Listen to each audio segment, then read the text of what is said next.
Estamos grabando. Bueno, bienvenidas y bienvenidos al inicio de la semana de concientización del cáncer de mama y de cervix. Esta semana vamos a tener foros, webinars relacionados a los temas de cáncer de mama y cervix. Como grupo 10 de salud y mujer de la Organización para las Mujeres en Ciencia para el Mundo del Desarrollo, reconocemos la importancia y sobre todo la responsabilidad que tenemos de hablar sobre estos temas, especialmente porque impactan a la salud de las mujeres. El 19 de octubre es el Día Internacional de la Lucha contra el Cáncer de Mama, que tiene como objetivo sensibilizar a la población sobre la importancia de una detección precoz, con el objetivo de mejorar el pronóstico y la supervivencia de todos los casos que hay sobre cáncer de mama. El subgrupo de aprendizaje del grupo 10 quisimos ir más allá, reconociendo que el cáncer de mama y el cáncer de cervix son los dos tipos de cáncer con mayor incidencia en las mujeres guatemaltecas, según el GloboCan, que es el Global Cancer Observatory, que fue en el 2020.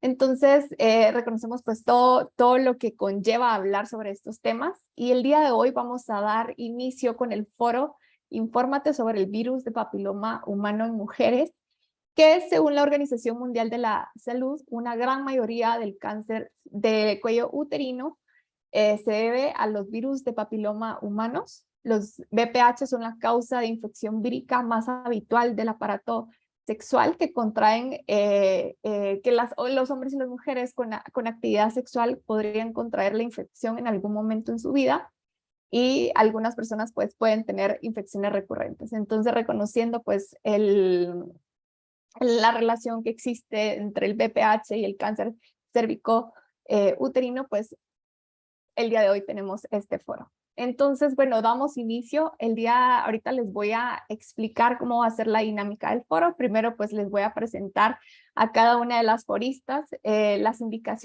voy a dar las indicaciones generales del foro, y de ahí pues la introducción nos la va a dar la doctora Nancy Sandoval. Así que bueno, tengo el agrado el día de hoy de presentarles a las foristas. Voy a empezar con la doctora Evelyn Sicán. Ella es médica y cirujana egresada de la Universidad de San Carlos de Guatemala, es ginecóloga y obstetra, egresada del Hospital General San Juan de Dios, tiene una especialidad en investigación, tiene una certificación en colposcopía, detección de lesiones precancerosas y cáncer y tratamiento de crioterapia. Ha sido directora del Hospital Distrital de Tiquisate-Escuintla, ha sido coordinadora de la Comisión de la Mujer en el Colegio de Médicos y Cirujanos. Actualmente pues es miembro de la Comisión Auditora Externa del Colegio de Médicos y Cirujanos, es socia de la Asociación de Ginecólogos y Obstetras, es representante titular del Comité Nacional de Prácticas de Inmunizaciones, el CONAPI, y es representante del Comité de la Mortalidad Materna en la Dirección de Área de Salud de Guatemala Central en el Ministerio de Salud Pública y Asistencia Social. Actualmente pues está cursando con un diplomado en Salud Pública en la Salud Integral de la Mujer en la Universidad Autónoma de México, la UNAM. Así que bienvenida, doctora Evelyn.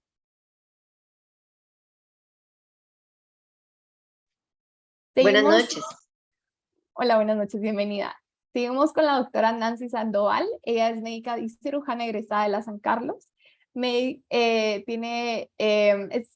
Su especialidad en medicina interna en el Hospital Roosevelt. Tiene un máster internacional en enfermedades parasitarias tropicales por la Universidad de Valencia, España. También cuenta con una maestría en enfermedades infecciosas en el Hospital del Mar de la Universidad Autónoma de Barcelona. Actualmente trabaja como infectóloga de adultos y coordinadora del control de infecciones del Comité de Seguridad del Paciente del Departamento de Medicina Interna. Es catedrática del pregrado de Medicina Interna de la Universidad Rafael Andívar. Es presidente de Asociación Centroamericana y del Caribe de Infectología. Presidente de la Asociación Guatemalteca de Enfermedades Infecciosas y representante de esta asociación ante el Consejo Nacional de Prácticas de Inmunizaciones, y es chair de la WSD Capítulo Guatemala. Así que bienvenida, doctora Nancy Sandoval. Buenas noches, pues muchas gracias por la invitación y aquí estamos para colaborar en este foro. Gracias. Gracias, doctora. Y por último, tenemos a la doctora Leslie Josefina del Rosario Jacinto Morales de Rodas. Ella tiene una maestría en infectología pediátrica de la Universidad de San Carlos de Guatemala. También tiene una maestría en pediatría y pues egresó de la Facultad de Ciencias Médicas de la Universidad de San Carlos de Guatemala como médico y cirujano. De su experiencia profesional, pues ha trabajado en el Instituto Guatemalteco de Seguridad Social y pues también ha hecho pues sus prácticas privadas y es infectóloga pediatra, dentro del Departamento de Pediatría del Instituto Guatemalteco de Seguridad Social. Así que bienvenida, doctora. Muchas gracias por la invitación. Ok, muchísimas gracias a ustedes. Ahorita vamos le dejo el espacio a la doctora Nancy Sandoval, que nos va a dar pues la inducción, pero antes les quiero pues comentar un poquito cómo va a ser la dinámica pues a todas las personas que están ya conectadas. Bueno, este foro, cada doctora pues va a tener sus 3 minutos para responder. Tenemos 6 rondas de preguntas. Según la especialidad, al final ellas son expertas en este tema y pues tenemos algunas preguntas para ellas y pues cada una en cada ronda pues va a tener 3 minutos para responder. De igual forma, a las personas que están conectadas nos pueden colocar, si tienen alguna pregunta extra la podemos hacer al final del foro, y entonces ustedes las pueden colocar en el chat, ya sea aquí por Zoom o por Facebook. Entonces, bueno, vamos a dar inicio y les dejo pues primero a la doctora Nancy Sandoval, que nos va a dar una introducción al tema. Gracias. Bien, pues muchas gracias, Andrea, por esta organización y al equipo de voluntarias que la verdad es que lo han hecho muy bonito y vamos a empezar. Lo que, como bien decían ellas, es un poquito la introducción. Aquí está. A ver. Eso es, estamos acá. Bien, entonces, como ustedes pueden ver aquí, pueden ver acá, vamos a hablar un poco de los primeros próximos minutos de qué es la vacuna contra VPH y el cáncer del seno. Perdón, esta no es. Por favor, a ver. Quiero salir de acá.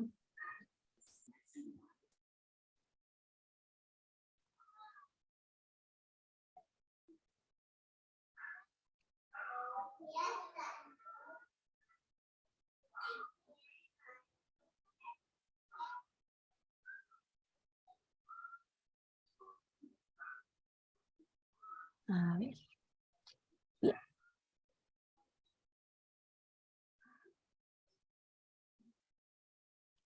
Ahora sí que les comparto mi pantalla. Eso es. Bueno, y ahora solo me confirman, por favor, que tengan la pantalla acá. Sí. Bueno, pues vamos a desarrollar en los próximos minutos esta agenda y es como una introducción para la solución de dudas que han hecho en la preparación de este foro. Lo primero que hay que decir es que las vacunas son productos biológicos que su función es estimular el sistema inmune para que haya una respuesta de nuestra memoria inmunológica. ¿Esto qué quiere decir? Que las vacunas per se no son las que funciona es la vacunación ya en las personas, colocada, como siempre decimos, en el brazo de los pacientes. Hay varias clasificaciones de las vacunas, las de calendario o las de atención sanitaria, donde hablamos es de uso sistemático, o las de no sistemático, en realidad son las que están en el esquema del Plan Nacional. Hay unas sugerencias, hay vacunas bacterianas que pueden tener ya sea células enteras o unidades, toxoides, polisacáridos, conjugadas, y tienen ahí algunos ejemplos. Hay algunas como de virus enteros, como lo son la de zóster o la de varicela o la de fiebre amarilla, y algunas que tienen subunidades, como lo son influenza, hepatitis B y VPH. Hay que recordar que las vacunas tienen un antígeno, tienen un líquido de suspensión, ese medio biológico o solución salina, tienen preservantes, estabilizadores o tienen antibióticos para prevenir e impedir que haya un crecimiento bacteriano innecesario. Hay adyuvantes que ayudan a aumentar esa respuesta inmune. Y hay indicaciones, pero en este sentido es importante que sepamos las precauciones y las contraindicaciones de las vacunas. Es decir, cuando una persona tiene una condición para la que uno dice, mire, darle esa vacuna tiene un aumento de la posibilidad de que haga una reacción severa. Y entonces uno sabe que esa vacuna va a generar, ya sea en el embarazo o inmunocomprometidos, un daño, pues está contraindicada. Pero hay precauciones que muchas veces lo que hacen es una alerta y decir, bueno, esta persona tiene una condición, entonces puede haber una probabilidad de severidad o de reactogenicidad que podría comprometer incluso la inmunogenicidad, o es decir, la respuesta que esperamos de esa vacuna, pero solo es para que tengamos más precaución. Eso no contraindica la vacuna. Es claro que no, el vacunar es el acto de colocar la vacuna, pero inmunizar, hablamos de que la vacuna haya obtenido una respuesta inmune, que es lo que nosotros realmente queremos, que es inmunizar. La vacunación ha logrado muchas cosas. Logró erradicar la viruela, polio en las Américas, que ahora están viendo que hay brotes recientemente, sarampión en las Américas, rubiola congénita, difteria, tétanos, casos de neumococo, rotavirus, varicela, o sea, hay muchas enfermedades que son prevenibles por vacuna que se han logrado erradicar. Y el programa ampliado de inmunizaciones ha hecho que los países que tenían mucha carga de enfermedad y de muerte por esas enfermedades que se pueden prevenir por vacunas haya disminuido. Y esto se establece desde la Asamblea Mundial de Salud en el 74, donde se convoca a los países a establecer esos programas ampliados de inmunización. Hay muchas enfermedades, pero hay 6 prioritarias, como ven aquí en rojo: TB, polio, difteria, tosferina, tétanos, sarampión. Y hay un fondo rotatorio a través del cual los países que son miembros de este fondo pueden tener un acceso a la vacunación de una forma pues más accesible de forma económica. Hay coberturas que van, imagínense, antes de esto se hablaban de 30% en los 70, luego a los 80 del 60%. Y en el nuevo siglo 90%, pero últimamente, luego de pandemia y que todos los sistemas de salud se han volcado a trabajar básicamente en COVID o en otras miras, las coberturas han bajado. Y entonces, de hecho, se ha hablado del aparecimiento o de la posibilidad de que aparezcan este tipo de nuevas enfermedades o que reemerjan. Hay muchas asociaciones, comités asesores, comités científicos que asesoran las prácticas de inmunizaciones. En Guatemala tenemos el esquema del ICS, el nacional, práctica privada, el que sugieren las asociaciones científicas. El CONAPI desde mayo de 2014 elaboró una recomendación.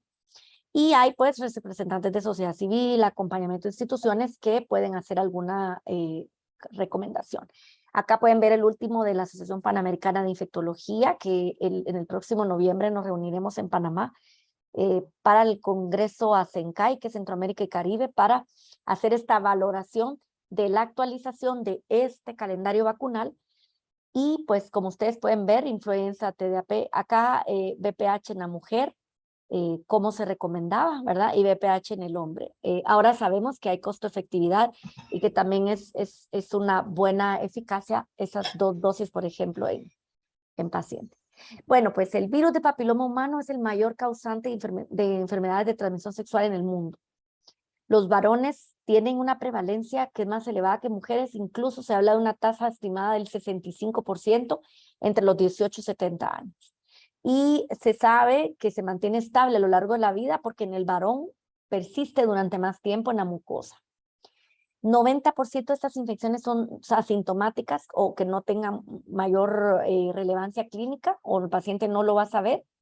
Y aunque esa prevalencia va a variar dependiendo qué parte del mundo estemos hablando, se habla que el 80% de las mujeres se van a infectar al menos con un tipo de VPH a lo largo de la vida. En Latinoamérica y el Caribe la prevalencia va hasta el 25% en las mujeres, y esto hablando de las menos de 25 años, pero luego va aumentando hasta los 45 años. Y cáncer de cuello uterino es la segunda causa más común de cáncer entre las mujeres en edad reproductiva, 15 y 44 años. Esto en el último reporte que aparece hasta 2021. Las tasas de mortalidad pueden ir hasta de 16 por 100,000 mujeres y hay oncogenes, hay virus que tienen un genotipo que generan cáncer como el 16 y 18 y que van a causar ese 70% de las lesiones de cáncer a nivel de todo el mundo. Lo que sí hay que tener en cuenta es que el 90% de las mujeres que se infectan se van a curar 2 a 3 años luego de la infección, pero un 10% de estas mujeres van a persistir en su infección y pueden desarrollar el cáncer.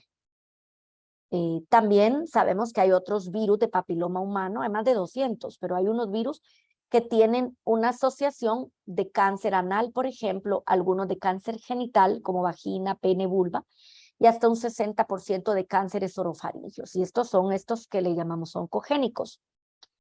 ¿Qué tenemos en Guatemala en el último reporte, que es el que les decía hasta el 2021, que es el que aparece actualmente?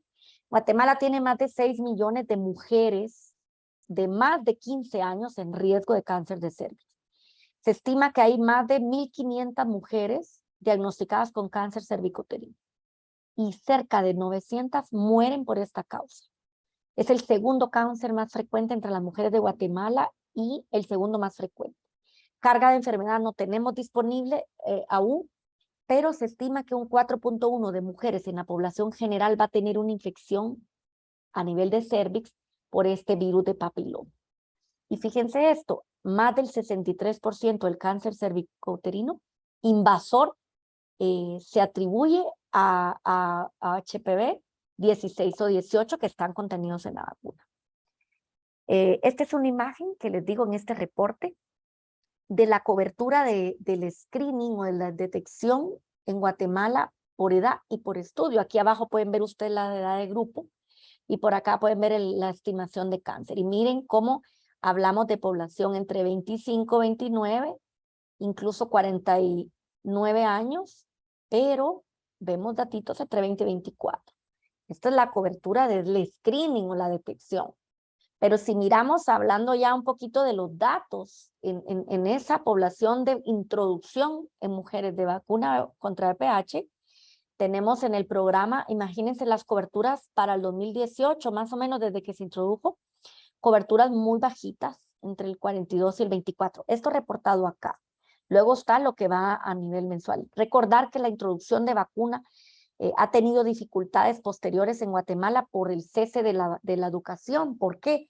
Porque muchas de las mujeres que eran vacunadas se hacían de forma en la época escolar en la escuela, y como el sistema educativo ha tenido un cese, pues se ha visto afectada también esta llegada a estas niñas o a estas mujeres, ¿verdad? Por este término. Luego, bueno, hay población clave o población que tenemos que tener en cuenta, como son la población HSH, la población VIH, las embarazadas, población inmunocomprometida con diabetes o con cáncer. Esta población tiene que tener una protección, ¿sí? Y que son la población clave. Hay 3 vacunas para la prevención primaria de VPH. La VPH2, que es la bivalente contra el 16 y 18, que ya vimos que eran congénicos, la cuadrivalente contra 6, 11, 16 y 18, y la nonavalente, que tiene otros serotipos más.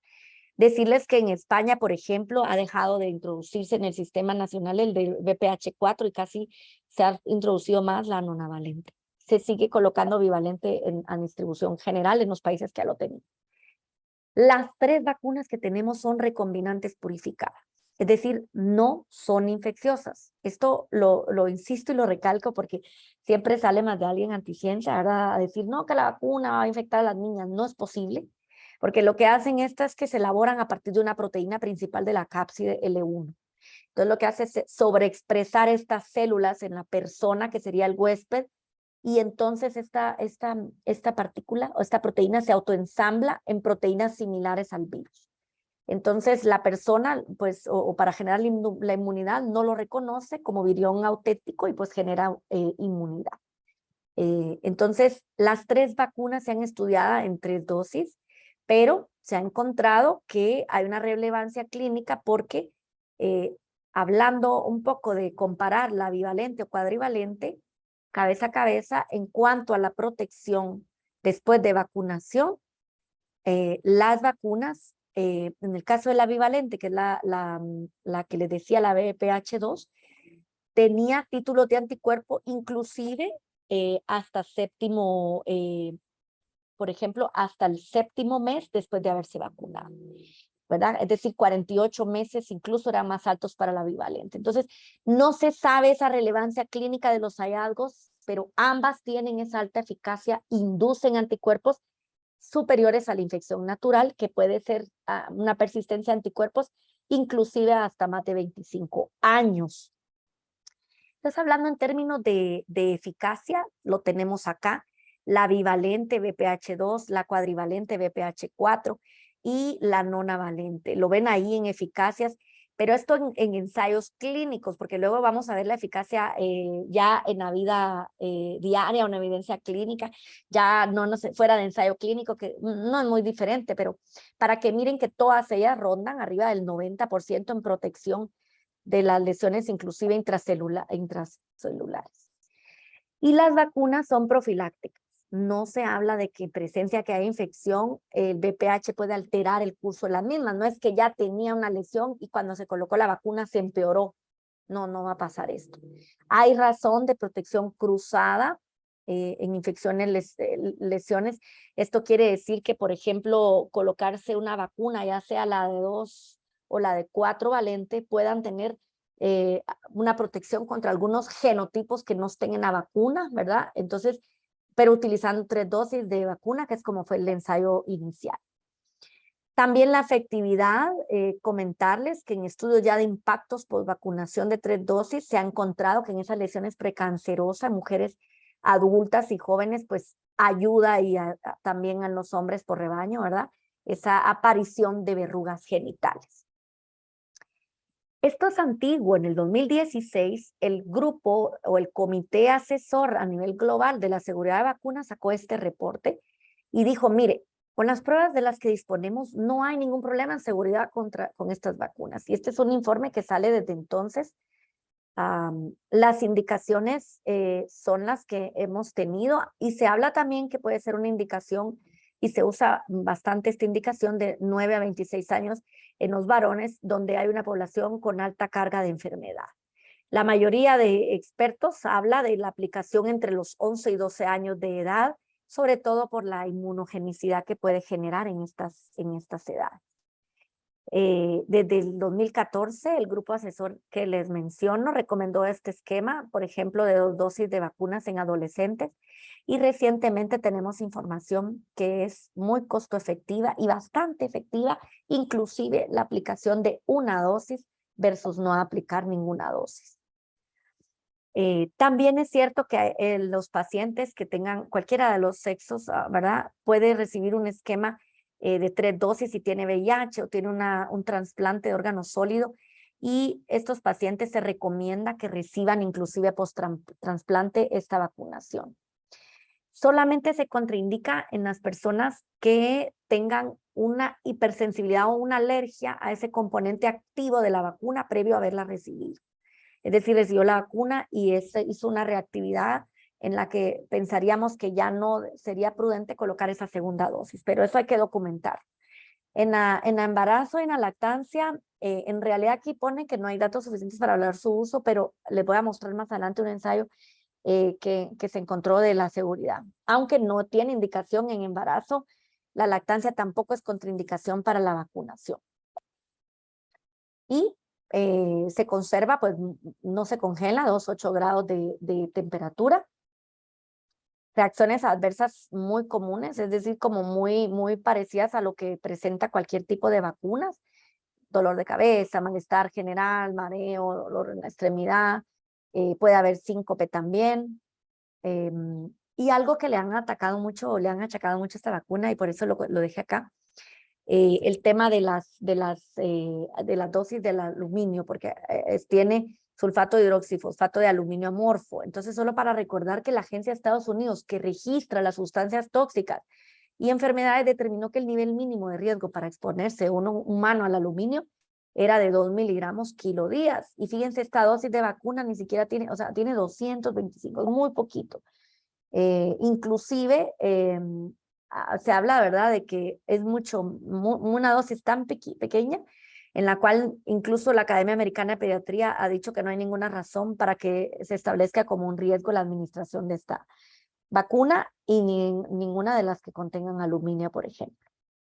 Y lo que les dije que les iba a comentar, esta cohorte que no fue diseñada para analizar qué pasó con ellos, pero se hace una cohorte para revisar todas las mujeres de Dinamarca en las cuales estaban embarazadas entre la fecha que se vacunó, pero generalmente no lo sabían o no sabían que estaban embarazadas cuando se vacunaron, y los resultados para aborto espontáneo, muerte fetal o daño congénito, o bajo peso al nacer o nacimiento prematuro, se encontró que no había sucedido en las mujeres que habían recibido la vacuna y que no lo sabían, pero esto habla de un perfil de seguridad, pero insisto, no es una indicación en este sentido. Hay muchas recomendaciones, como les digo, y bueno, hay mucha bibliografía al respecto, y yo, sin más, como era como una pincelada, lo voy a dejar acá, ¿sí? Muchísimas gracias, doctora Nancy. A mí quedó clarísimo como el agua. Entonces, bueno, vamos a iniciar. Ya tenemos una introducción del tema que vamos a hablar el día de hoy. Entonces, pues, solo para recordar, porque sé que hay gente que se conectó, se está conectando. Bueno, el foro tiene 6 rondas. Cada doctora va a tener una pregunta y bueno, el tiempo estipulado para contestar cada pregunta es de 3 minutos. Así pues nos da tiempo de abarcar todas las preguntas que tenemos preparadas. Y si ustedes, pues quienes nos están viendo por Zoom o por Facebook, pues pueden colocar sus preguntas ahí y pues vamos a ir viendo cómo las vamos metiendo, ya sea dentro del foro o al final. Y también para recordarles que también estén pendientes del chat, porque se va a colocar el listado de asistencia donde se les va también a entregar una constancia de asistencia al foro. Así que vamos a iniciar con la primera ronda. Bueno, la primera ronda, vamos a empezar con la doctora Evelyn Sicán. Y la pregunta dice así: ¿una persona infectada con VPH puede seguir una vida sexual activa? Sí, muy buenas noches a todos y todas. Gracias por la invitación a ustedes, ¿verdad? Es un gusto estar aquí discerniendo con mis colegas y con ustedes también y todas las personas que están conectadas. Con respecto a la pregunta, la importancia sería más que todo detectar a la paciente, que la paciente tenga una educación de buscar a el médico, en este caso ginecólogo, que le pueda detectar, ¿verdad? Hacer cualquiera de los 3 tamizajes. Hablamos de Papa Nicolau, de inspección visual con ácido acético o ADN para virus de papiloma humano, y saber si esta persona tiene, ¿verdad? Esto es lo primero que tenemos que saber, si la persona o la mujer padece de VPH. Posteriormente a eso, de hacerle el diagnóstico, pues habría que darle tratamiento, porque aquí estamos hablando, aunque, como dijo la doctora Sandoval, hay muchos genotipos, ¿verdad?, de virus. Sabemos que hay unos que son oncogénicos y otros que son como, por ejemplo, el 6 y el 11, que estos pues dan verrugas genitales, y esto también es muy incómodo para la paciente. Entonces, nosotros somos de la idea de que primero hay que tratar a la paciente. Si tiene en este caso verrugas genitales, pues tratarla adecuadamente, y posteriormente a eso, pues darle un seguimiento en sus chequeos para pues tener un tiempo establecido de más o menos un mes después del tratamiento de poder tener relaciones sexuales.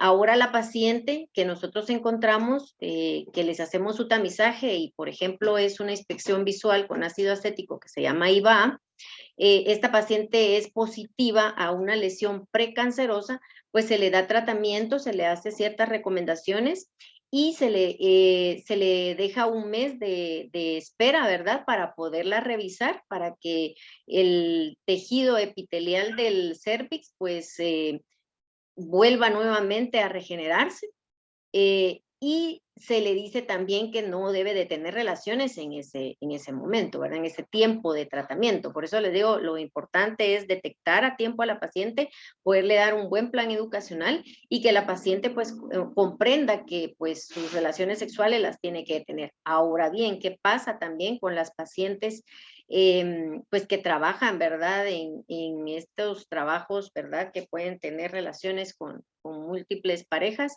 pues lo que se les dice es de que pues si es un trabajo también podemos indicarles que utilicen preservativo a estas pacientes porque a nadie nos convence de que pues si tiene el virus se vaya a seguir contagiando, ya sea su pareja o más parejas, ¿verdad? Y que pues también los hombres vayan a contagiar a otras mujeres. Entonces, la idea es, como les digo, la detección, la prevención primero, ¿verdad? La detección y posteriormente, ¿verdad? Indicarles que en ese momento que ellas están positivas, pues no tener relaciones sexuales. Eso es lo más importante. Muchísimas gracias, doctora. Pasamos a la segunda pregunta, es para la doctora Nancy Sandoval. Yo creo que pues eso habló un poco usted anteriormente. ¿Qué tipos de vacunas contra el VPH existen y cuál es la diferencia entre ellas considerando su eficacia? Sí, creo que lo hablamos aquí, pero lo recordamos, tanto la tetravalente como la vacuna de 2 o la de 9 tienen una eficacia por arriba del 90%, pero para decirlo, la VPH2, la de 4, en ensayos clínicos con seguimiento hasta 12 años de las mujeres que se han incluido posterior a la vacunación, la eficacia es superior al 95% para prevención de lesiones precancerosas, de bajo y de alto grado. Esto inclusive los que son virus de papiloma humano oncogénicos 16 y 18, y se habla sobre todo de mujeres mayores de 16 años. También hay que recordar que esos estudios realizados en mujeres que tienen estas infecciones, ¿verdad? Por VPH, no, es decir, la protección se da incluso aunque la persona tenga una infección por otro tipo de VPH, ¿verdad? Así que por esto es que se recomienda que se vacunen, aunque ya hayan iniciado su vida sexual. Lo otro es que la VPH4 y la 9 en estudios también que se han encontrado para prevención de verrugas genitales, es hasta mayor del 98% en mujeres y más del 90% en hombres. Entonces esto también es interesante, y datos de protección mayor al 95% para las lesiones precancerosas genitales, creo que es lo que también llama la atención. Para la población, hombres que tienen sexo con hombres, tanto la 4 como la 9, han conseguido una prevención del 100% de verrugas genitales, por eso es que se súper recomienda, ¿verdad? Incluso desde el 2014 la 4 se autorizó ya para prevención de lesiones anales precancerosas y cáncer anal en los varones entre 16 y 26 de años, ¿verdad? Entonces, en este sentido es importante que lo tengamos en cuenta. Muchísimas gracias, doctora. Y solo una pregunta así extra. El Ministerio de Salud, cuando hizo pues las jornadas de vacunación, ¿qué tipo de vacuna era? Ah, sí, esto es algo que también nos preguntaba mucho, porque la gente a veces tiene temor y dice, es que porque me voy a ir a colocarla a la clínica, porque saber cuál me van a colocar. No, la que colocaba el Ministerio en Sanidad Pública es la misma que vacunamos, los que vacunamos con Tetra, que es en este caso Gardasil 4. No teníamos entonces la vacuna nona, que es la de 9, pero hoy en día ya existe la vacuna de 9, la de 9. Pero el ministerio aún coloca la de 4, que para niveles de protección, porque aquí también me lo preguntaba alguien en chat privado, que qué recomendaría yo. Pues yo recomendaría que las personas, las niñas y niños, sean vacunados en edad pequeña, es decir, preferentemente 9-11, que es cuando tienen una mejor inmunogenicidad, y preferentemente para que cuando tengan su encuentro con el virus, llamémosle así, ellos tengan una buena inmunidad. Entonces, si me preguntan cuál es la mejor vacuna, la que tenga puesta. Si se quiere, o sea, si le puede poner la de 2, póngale la de 2. Si le puede poner la de 4, póngale la de 4. Y si le puede poner la de 9, póngale la de 9. Pero colóquele las vacunas, que eso es lo que yo recomendaría. Gracias, doctora. Ok, vamos con la siguiente pregunta, que es para la doctora Leslie Jacinto. ¿Puede una mujer embarazada transmitir el VPH al bebé? De hecho, esta es una pregunta bien difícil porque aún no se conoce con exactitud el mecanismo por el cual el bebé se puede infectar de VPH durante el embarazo. Se considera que la infección del virus de papiloma humano es de transmisión sexual. Sin embargo, los recién nacidos expuestos al virus durante el periodo perinatal también pueden contraer la infección. En teoría hay tres como mecanismos de transmisión vertical, ¿verdad? Que es de la madre hacia el niño.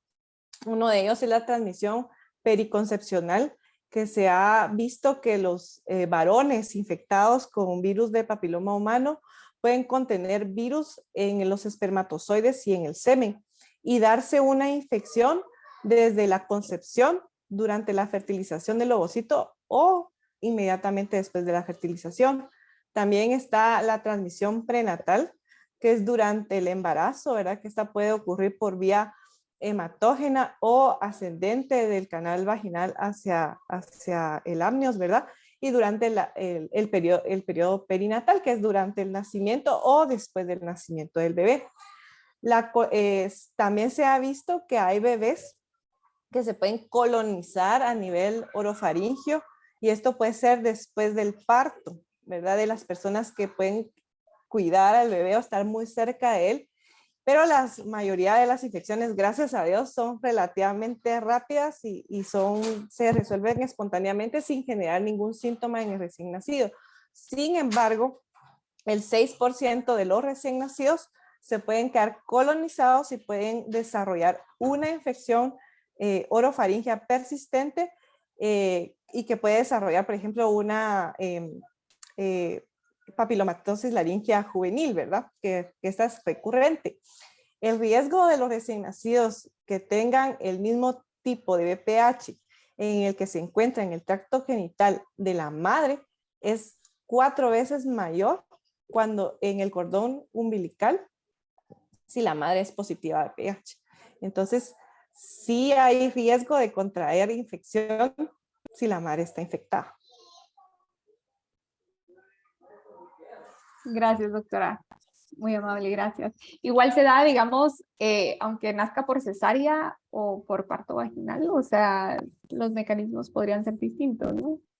Sí, bueno, obviamente que la cesárea va a reducir el riesgo de infección. Los niños que nacen por parto vaginal pueden contraer la infección hasta en un 50% y se ha comprobado que más o menos un 21% de los bebés nació la resolución del parto por vía alta, ¿verdad? Que es una cesárea. Ok, gracias, doctora, muy amable. Bueno, vamos con la segunda ronda. Esta es para la doctora Evelyn Sicán.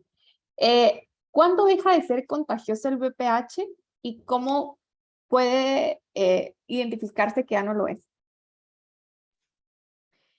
Bueno, primero hablábamos de las 3 pruebas de tamizaje, ¿verdad? Segundo, hablamos de las lesiones de bajo grado y las lesiones de alto grado o de alto riesgo. Por ejemplo, si una paciente joven de unos 25, 26 años, le encontramos una lesión de bajo grado, nosotros podemos darle seguimiento hasta dentro de un año, esperar que su mismo sistema inmunológico pues responda y posteriormente pues al año volverle a hacer su tamizaje y ver que muchas veces va a desaparecer la lesión cuando es de bajo riesgo, ¿verdad? O bajo grado.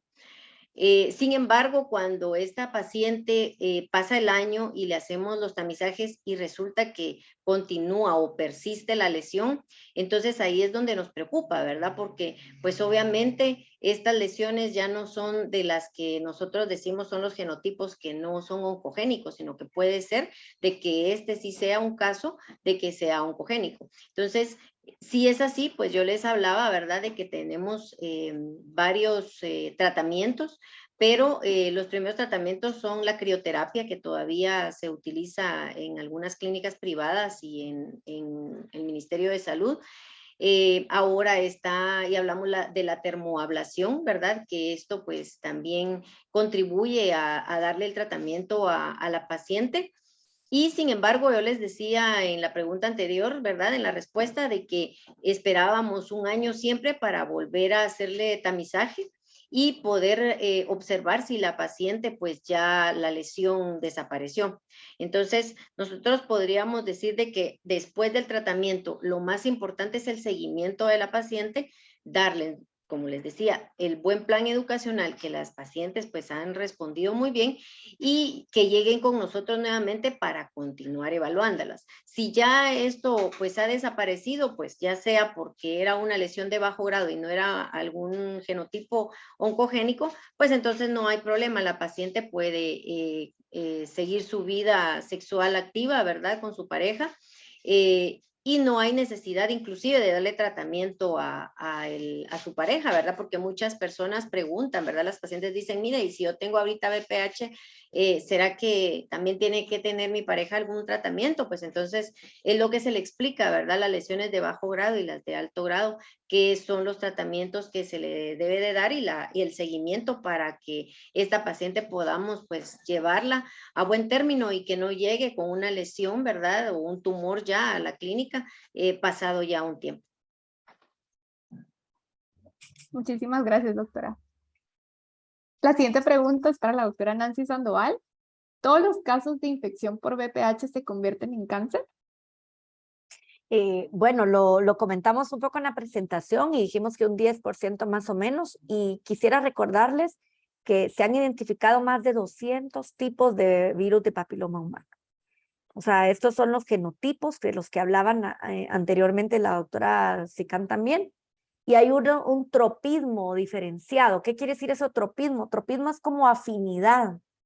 Entonces, hay quienes tienen, ¿qué virus de VPH? Tienen afinidad contra, o sea, le llamamos cutaneotrópicos a piel, que van a dar más lesiones cutáneas. Otros son más mucosotrópicos o mucosales, que son más afines a la mucosa, ¿verdad? Y van a infectar tracto genital, ¿verdad? Hay 45 genotipos de este tipo.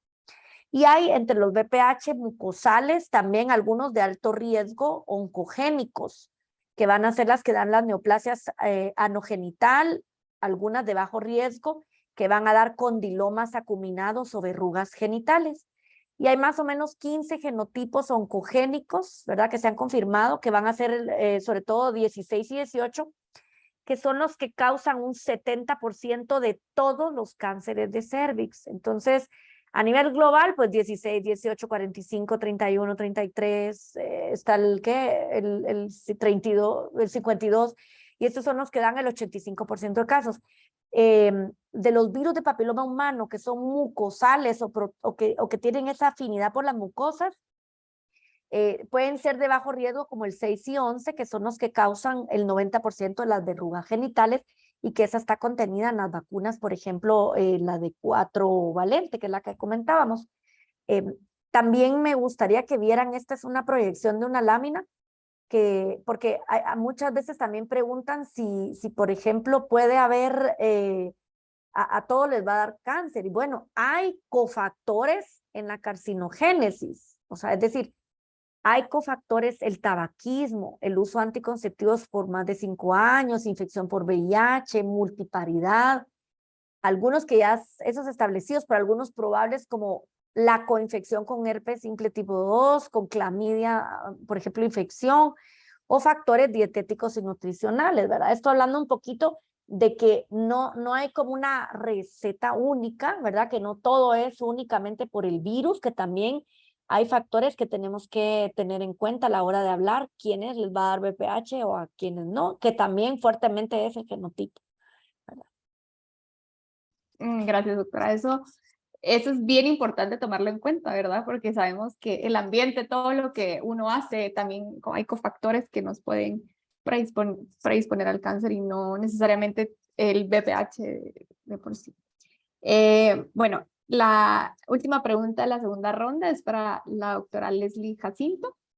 ¿Cómo afecta el VPH a una embarazada y a su bebé? O sea, si tiene alguna implicación en el embarazo. Gracias, doctora. Bueno, en las embarazadas, pues puede haber riesgo de diseminación transplacentaria del virus del papiloma humano, y esto pues puede dar trastornos como la mola diatiforme, coriocarcinomas, por ejemplo, que ya se han estudiado tanto in vitro. También se ha demostrado que el VPH hace una desregulación de la adhesión e invasión de las células trofoblásticas y endometriales. Y este hallazgo respalda los trastornos y se ha visto que ha habido una deficiencia en el embarazo como resultado de la acción directa del virus de papilomavirus, ¿verdad? Y esto puede provocar anomalías en la placenta, favoreciendo la proliferación. Pueden haber anomalías genéticas en el feto, abortos espontáneos y aumento de los partos prematuros. También cabe recalcar que no se sabe bien cómo el mecanismo por el cual esto se provoca, ¿verdad? Por el virus, pero en un estudio que se realizó en 25 pacientes, encontraron que habían en productos de abortos espontáneos, aproximadamente el 60% de los productos tenían una infección o habían detectado genes del papilomavirus. Y en abortos electivos, ¿verdad? En los países que se practican, y esto es libre, más o menos el 20%. También en los niños se ha establecido el alto riesgo de padecer papilomatosis laríngea juvenil, la presencia también de condiloma acuminado o verrugas genitales en los niños que pueden aparecer en el periodo de entre los 2 y los 5 años de edad. Generalmente las madres van a detectar cambios en la voz del niño, se van a poner un poco más roncos, pueden haber disfonías, cambios en el llanto, o puede haber estridor que ellas van a ir detectando conforme pasa el tiempo y el diagnóstico va a ser de manera tardía. Aparte de eso, que van a necesitar intervenciones quirúrgicas recurrentes, ¿verdad? Porque no hay un tratamiento específico para estos pacientes. Y en pediatría los tratamientos se nos dificultan mucho más que en los adultos, ¿verdad? Porque no tenemos mucha disponibilidad de tratamientos que estén estudiados en este rango de edad. Y los tipos más frecuentes que afectan a los niños de condiloma acuminado, por ejemplo, son los tipos 6 y 11. También, pues todo niño que sea detectado con condiloma acuminado, pues se debe descartar siempre abuso sexual, pero se ha visto que muchos de ellos, la gran mayoría, no ha tenido ningún tipo de abuso, sino que ha sido de transmisión vertical. Y estos se van a expresar o van a mostrar síntomas, ¿verdad? Después de que, por ejemplo, en el cambio del pañal, cuando hay dermatitis del pañal o una candidiasis del pañal, van a favorecer la proliferación del virus y estos pues van a permitir la expresión de él, ¿verdad? Y provocar los condilomas acuminados, y el tratamiento pues va desde tópico hasta quirúrgico en muchos casos, ¿verdad? Entonces, sí es importante la detección durante o antes del embarazo, desde el antes del embarazo, durante el embarazo o intraparto, ¿verdad? Para evitar la transmisión hacia los niños, porque su sistema inmune es mucho más debilitado y esto va a favorecer a que las infecciones por virus del papiloma humano sean mucho más severas que en las pacientes adultas. A veces las mamás ni saben que están infectadas cuando uno las interroga, mire, ¿tiene usted lesiones? No. Y el papá, no. Pero el niño tiene lesiones, ¿verdad? Entonces, cuando ya las mandamos a tamizar, las mandamos con el ginecólogo, si sale que es el mismo tipo que tiene la madre, tiene el niño, o el padre tiene el niño, entonces definitivamente sí hay afección en ellos. Gracias, doctora. Bueno, vamos a iniciar con la tercera ronda de preguntas. Esto es para la doctora Elin Sican. ¿Cuánto tiempo puede transcurrir entre el contagio por VPH y la aparición del cáncer de cuello uterino? Es una pregunta bien importante, muy interesante también para que las personas lo sepan, y las pacientes y también sus parejas. Lamentablemente el cáncer puede contagiarse con la primera relación sexual y pasar 10 años y la paciente no tener ningún síntoma, sino hasta que inicia con sangrado, ¿verdad? Que no es su menstruación, y que pues ya cuando uno las observa ya tienen una lesión exofítica, y eso significa un tumor, ¿verdad? En el cervix. Hemos visto, al menos mi persona he visto pacientes jóvenes de 20 años, ¿verdad? nos ponemos a pensar a qué edad iniciaron su primera relación sexual, en qué momento se contagiaron, ¿verdad? Pero esto es lo que nos lleva a las estadísticas que hablaba la doctora Sandoval al inicio, de que es el segundo cáncer aquí en Guatemala, ¿verdad? Ginecológico, que pues nos da mucha incidencia y mortalidad a la vez, porque las personas pasan 10, 15 años, 20 años y nunca se han hecho un Papá Nicolau o han dejado pasar el tiempo, ¿verdad? Desde un embarazo y otro. Hay muchos factores, ¿verdad? De la población que hemos visto a través del tiempo, pero que no lo detectan, porque esto no da ningún dolor, no da hemorragias, si no es hasta que hay una lesión esofítica.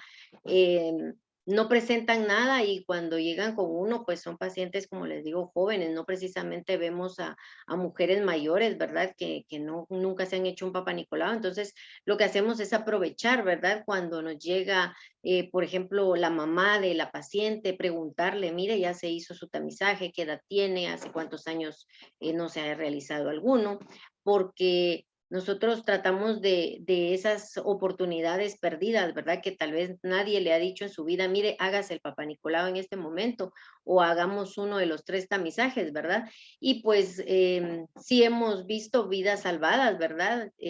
Los factores que indicaba la doctora Nancy, ¿verdad? Uno de los más importantes tal vez sería las pacientes que son fumadoras, ¿verdad? Hemos visto cómo en algunos lugares que hemos ido a hacer jornadas, las chicas son jóvenes, no necesariamente pasan de los 30 años y fuman mucho, muchas veces por ansiedad, ¿verdad? Y esto pues al evaluarlas pues hemos encontrado lesiones precancerosas que a ellas pues les tendríamos que hacer Papá Nicolau, sin embargo nos llaman la atención los cervix, les hacemos el segundo tamizaje y pues obviamente damos algunos tratamientos, ¿verdad? Hemos encontrado muchas de estas pacientes, pero la población debe de buscar y de acercarse a los médicos, en este caso a nosotros, ¿verdad? Que somos ginecólogos y obstetras, porque dejan pasar el tiempo y tienen hermanas, tienen tías que han muerto de cáncer y tal vez hasta ahí ponen la alerta, ¿verdad? Muchas veces de que se deben de hacer sus tamizajes cuando esto pues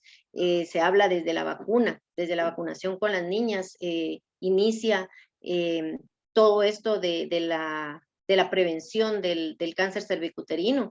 Posteriormente, pues los tamizajes, ¿verdad? Que se les hace ya a las pacientes que han tenido relaciones sexuales y también el tratamiento, ¿verdad? Que lo que no queremos es llegar hasta encontrar a una paciente con cáncer cervical, pues los costos-beneficios en nuestro país es muy caro, ¿verdad? Para ellas. En lo público, en lo nacional, pues a través del ministerio pasan por los centros de salud, algunas maternidades que tenemos estas clínicas, ¿verdad? Y posteriormente a los hospitales ya para realizarles quimio y al INCAN radioterapia. Entonces, la importancia, yo creo que el mensaje es esta noche que pues las mujeres se cuiden a sus hijas desde pequeñas, desde su vacunación, su tamizaje, ¿verdad? En el momento en que les corresponda, para no llegar a estos 10 años esperados o más, ¿verdad? A tener cáncer. Muchísimas gracias, doctora. Y ese es el mensaje también de esta semana, de toda la semana vamos a estar como con la detección pues precoz. Bueno, vamos a hablar de tamizaje y esta pregunta la voy a, no solo es para la doctora Leslie, sino también pues para la doctora Evelyn. Pero en cuanto a tamizaje, voy con la doctora Leslie. Tamizajes a pacientes pediátricos, ¿cómo se hace o lo hacen ustedes o se refiere a ginecología? No sé. Y bueno, ya después la doctora Evelyn ya nos dice pues el tamizaje en pacientes adultas. Bueno, en sí el tamizaje a la población pediátrica no se hace, solamente cuando llega un paciente con alta sospecha por infección por virus del papiloma humano, ¿verdad? Que tenga un condiloma o tenga una papilomatosis laringea, entonces ya se toma un raspado de la lesión y se manda a hacer las pruebas moleculares para poder saber qué tipo de papiloma es el que está infectando al paciente, poder hacer la relación con la madre, ¿verdad? y ver si es de alto o bajo grado, básicamente. Pero así que se tamice a toda la población pediátrica, pues no, ¿verdad? Al menos que ya tengan un inicio de la actividad sexual tempranamente. Al menos de las pacientes que hemos tenido todavía se han conservado sin mucha actividad sexual, entonces no las mandamos al ginecólogo a hacerlo, ¿verdad? Pero no lo hacemos de rutina. Lo bueno es que aquí en Guatemala pues contamos con pruebas que nos ayudan a confirmar la infección, ¿verdad?, de la lesión que está presentando, porque hay niños que, por ejemplo, presentan lesiones en lengua, lesiones en laringias, hay los condilomas acuminados perianales que hay unos que son de poquitas lesiones hasta unas cosas que son terriblemente horrorosas y hay que mandarlos a extirpar, ¿verdad? Entonces, sí contamos con las pruebas, pero no se hace de rutina. Gracias, doctora. Y doctora Evelyn, cuéntenos sobre el tamizaje en pacientes adultas. Bueno, media vez la paciente ya haya iniciado relaciones sexuales, recordémonos que pues vamos a irnos un poquito atrás en los años, ¿verdad? Y mi colega, la doctora Leslie, que es pediatra, no me dejará mentir que pues en Guatemala hay mucho abuso también, ¿verdad? Niñas teniendo relaciones sexuales con personas adultas que las abusan, ¿verdad? Su propia familia. Pero como decía bien ella, ¿verdad? En esta etapa, pues es muy difícil hacerles a ellas un tamizaje, ¿verdad? Porque pues ese trauma que ellas llevan, pues ya el ente investigador, en este caso el Ministerio Público, es quien se hace cargo del caso, pero que hayan sido abusadas y que en el momento vayan a tener alguna lesión, no, ¿verdad? Este es un tratamiento totalmente aparte y es un tema que pues puede ser muy tabú también en nuestro país, pero que hay que hablarlo. No solo las niñas, los niños también han sido abusados también en nuestro país. Y con las mujeres, pues tenemos por edades, ¿verdad? Por grupo de edades, porque están las adolescentes. Recordemos que las adolescentes en Guatemala llegan hasta los 19 años. Y pues nosotros donde aprovechamos es cuando llegan a la clínica embarazadas, ¿verdad? Y que ellas dicen, bueno, yo vengo buscando el control prenatal, pero nosotras o a nosotros lo que hacemos es hacerles Papa Nicolau, ¿verdad? Porque pues a las pacientes embarazadas, independientemente de la edad que tengan, les hacemos el Papa Nicolau, no solamente para ver lesión precancerosa, ¿verdad? O lesiones de bajo o de alto grado, sino que también para ver alguna infección, ¿verdad? Alguna enfermedad de transmisión sexual, verrugas genitales, ¿verdad? Que se han hablado aquí también por los genotipos 6 y 11, que son los más comunes. Y pues en la paciente, nosotros en el Ministerio de Salud, porque voy a hablar como Ministerio de Salud, tenemos como ciertas reglas, ¿verdad? De los tamizajes de las pacientes. A partir de los 30 años hacia los 60 años, nosotros realizamos IVA, que es la inspección visual con ácido acético, en el cual pues se le coloca el espéculo a la paciente, le colocamos un líquido, ¿verdad? Que pues no le va a causar ningún daño.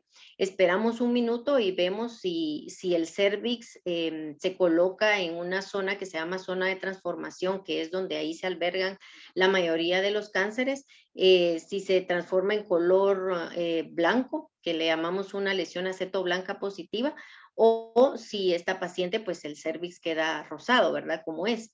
Entonces, la paciente que está histerectomizada, porque también hay que hablar de ella, pues a ella también hay que hacerle el Papa Nicolau, porque eso no hablamos, ¿verdad? Las pacientes creen que porque ya se les quitó su útero y su cervix, no tienen vagina, no tienen vulva, y entonces se olvidan de hacerse Papa Nicolaos, y entonces a ellas no se les hace el IVA, sino se les hace Papa Nicolaos. Entonces nosotros hacemos uno, por ejemplo, ahora esperamos y le decimos si está normal, entonces se cita hasta dentro de 3 años, porque pues tenemos estudios en los cuales se han visto de que pues las lesiones no va a ser positivo en ese tiempo, pero la paciente sí tiene que ser como muy puntual en sus citas, dijéramos nosotros, ¿verdad? Para poder ver, porque les digo, estas pruebas de tamizaje nos han ayudado mucho a nosotros y cuando se tiene la prueba citológica del ADN, pues también es una prueba pues que nos ha ayudado. En un principio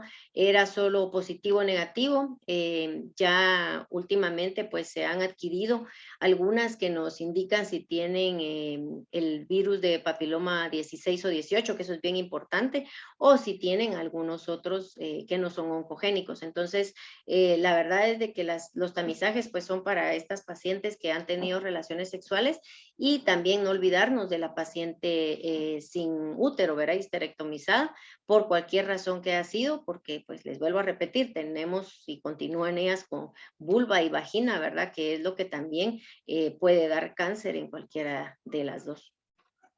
Gracias, doctora. Esta pregunta es para la doctora Nancy Sandoval. ¿Qué problemas puede causar la infección por el VPH aparte del cáncer de cervix? ¿Hay alguna otra enfermedad? Sí, lo que quisiera como que recordáramos es que en la mayoría de casos, tengo el audio encendido, sí, en la mayoría de casos el virus de papiloma humano suele desaparecer por sí solo y no va a causar ningún problema. Pero cuando este virus de papiloma humano no desaparece, los problemas de salud pueden ir desde verrugas genitales, ¿verdad? Que pueden ser pequeños bultitos, grupos de bultitos en la zona genital, hasta inclusive cáncer, ¿sí? Y luego, pues también tenemos que recordar que los condilomas y las verrugas pueden ser lesiones benignas que afectan tanto a hombres como a mujeres. Incluso en el 90% de los casos, pues son de bajo grado, ya dijimos de bajo riesgo, 6 y 11. Otra cosa que tampoco se habla mucho es de la enfermedad o los problemas estéticos que le va a causar a la persona tener ahí las verrugas o los condilomas. Toda la parte psicológica que va a requerir no solo un elevado coste individual, sino a nivel del sistema, ¿verdad? Sanitario. Los tratamientos que se emplean a veces pues no son tan eficaces y también hay papilomatosis respiratoria recurrente, como bien lo comentaba la doctora, que puede ser por 611 y puede pasar hasta 4 por 100,000 niños, o sea que también esto hay que tenerlo en cuenta. O sea, esa forma, digamos, clínica infantil que comienza a 3, 4 años y pasa más o menos cuando el niño nace a través del canal del parto y hay mayor riesgo si la mamá tiene las verrugas o los condilomas genitales, pero que la cesárea tampoco protege totalmente de esa posibilidad, pero también está la forma adulta que se transmite por contacto sexual y ahí el tratamiento es pues más complejo, va a requerir cirugía y algunas veces pues hasta puede ser recurrente.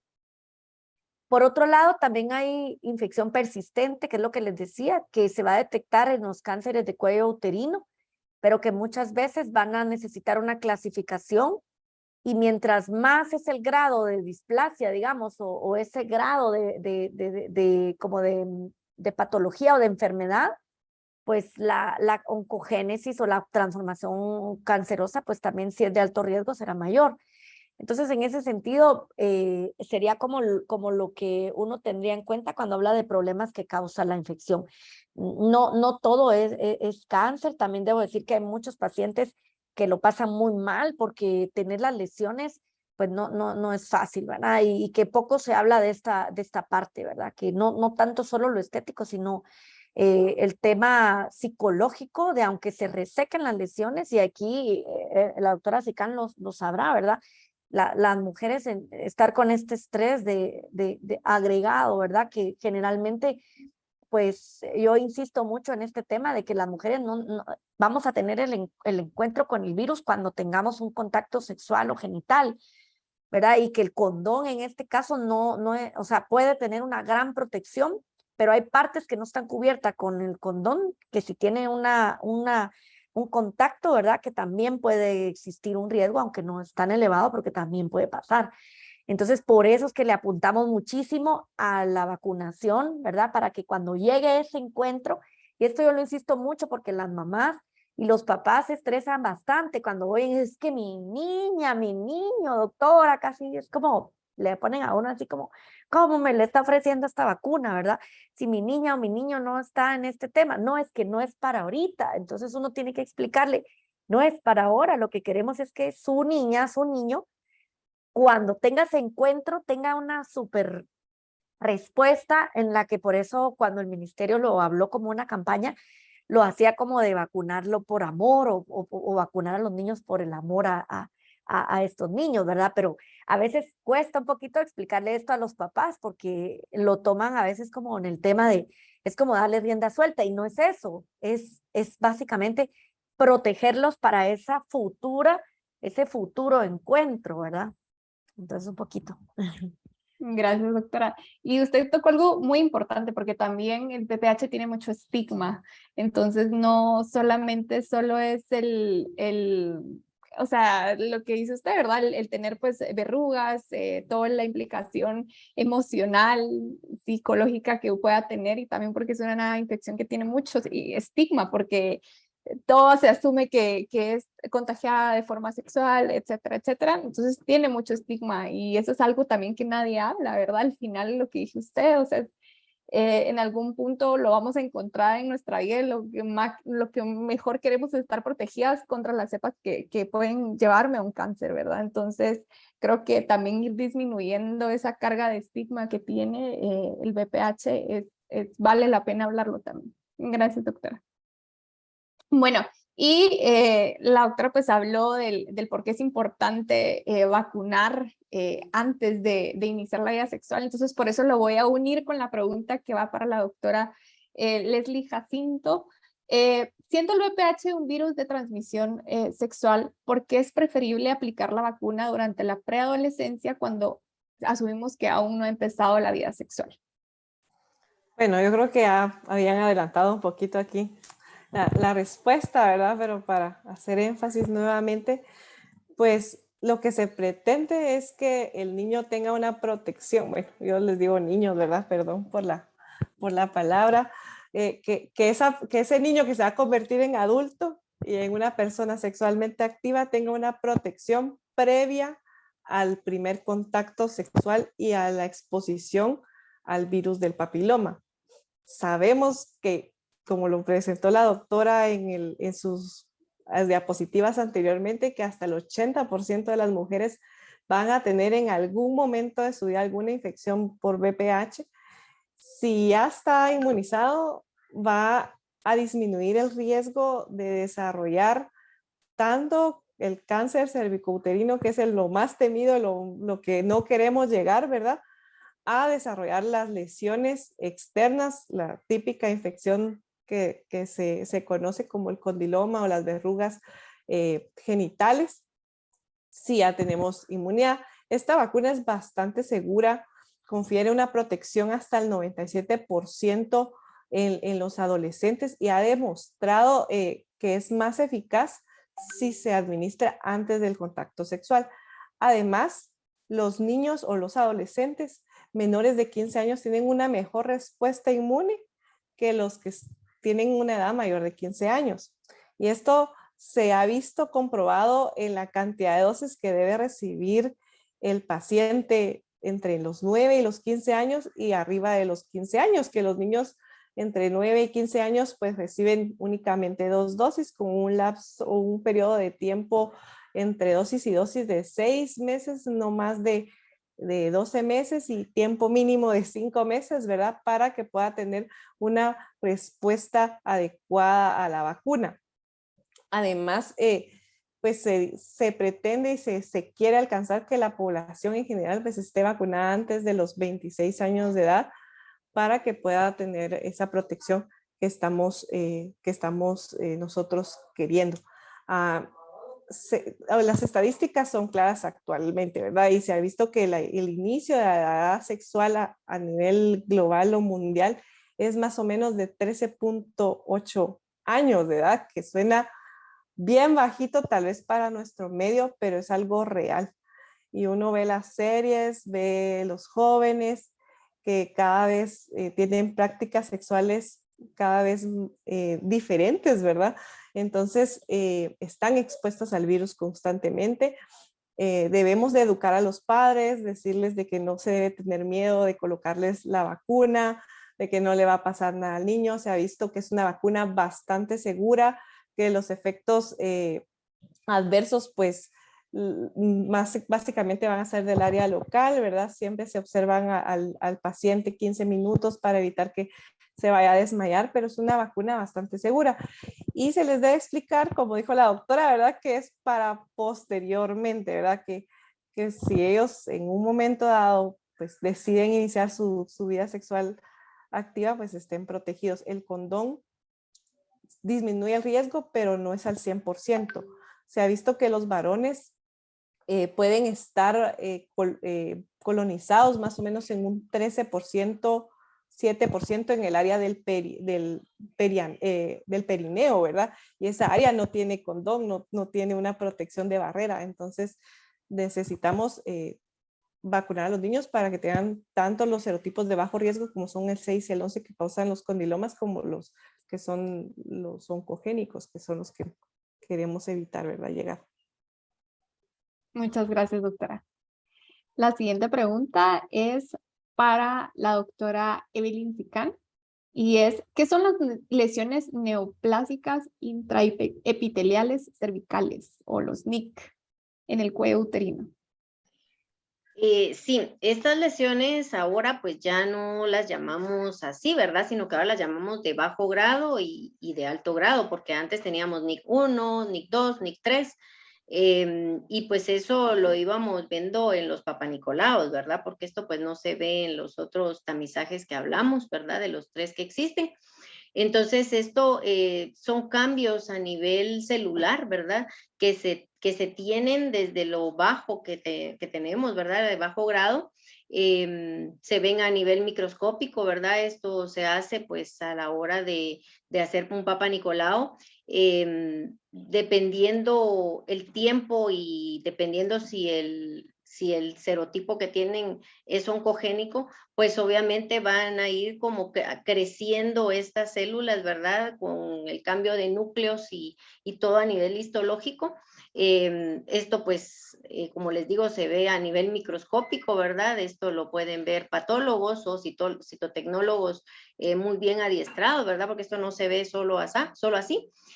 Pero pues ahora existe esta nueva clasificación, ¿verdad? En las cuales pues nosotros entendemos qué es lo que nos dice un reporte de un Papa Nicolau, pero eso se ve más que todo en la técnica que se llama Papa Nicolau, ¿verdad? En el cual pues colocamos la laminía y como les decía, ¿verdad? Los patólogos o los citotecnólogos son los que observan este tipo de células, cómo va cambiando, ¿verdad? A este nivel.